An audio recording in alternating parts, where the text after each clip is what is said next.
या प्लॉटमध्ये ज्यावेळेस strong bird वापरायच्या आधीची जी स्थिती होती, साधारणतः आपण 45 दिवसाच्या पुढं स्ट्रॉंग बर्ड या ठिकाणी वापरलेले आहे.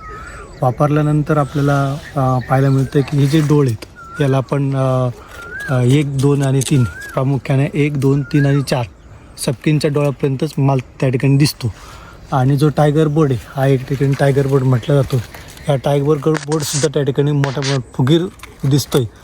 म्हणजे एकंदरीत जी काडीची जी परिपक्वता आहे किंवा जो त्या ठिकाणी मेन जे बर्ड आहेत ते बर्ड त्या ठिकाणी गर्भधारणेच्या सुप्त अवस्थेमध्ये या औषध दिल्यानंतर जी गर्भधारणा आहे ती चांगल्या प्रकारे होईल किंवा यामागे आपल्याला झाल्याचं दिसतं आहे.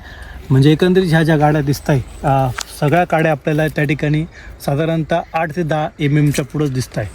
म्हणजे 8 ते 10 पेन्सिलच्या साईजच्या पुढे आणि एकंदरीत त्या ठिकाणी आपल्याला दिसत आहे. हे बर्डसुद्धा चांगले फुगीर त्या ठिकाणी दिसत आहे. म्हणजे ज्यावेळेस ही आपल्याला ह्या काड्या मारण्याच्या जी सिच्युएशन होती ती त्या ठिकाणी बारीक बारीक डोळे होते, एकदम बारीक डोळे होते. ज्या ठिकाणी असं वाटत होतं की ही परिपक्वता नाही किंवा गर्भधारणा या ठिकाणी व्यवस्थित होत नाही आहे असं त्या ठिकाणी जाणवत होतं. मात्र हे मारल्यानंतर आपल्याला प्रामुख्याने दिसत आहे हे बर्ड्स त्या ठिकाणी फुगीर दिसत आहे. हा टायगर बर्ड्स म्हणतो आपण याला, की ज्या ठिकाणी सपकिनच्या पुढे निघालेले डोळे या ठिकाणी सपकिन आहे. सपकिनच्या पुढे निघालेले हे जे डोळे आहेत हे डोळेसुद्धा फुगीर झालेत. मालाची शक्यता ह्या डोळ्यांमध्ये जास्त असते.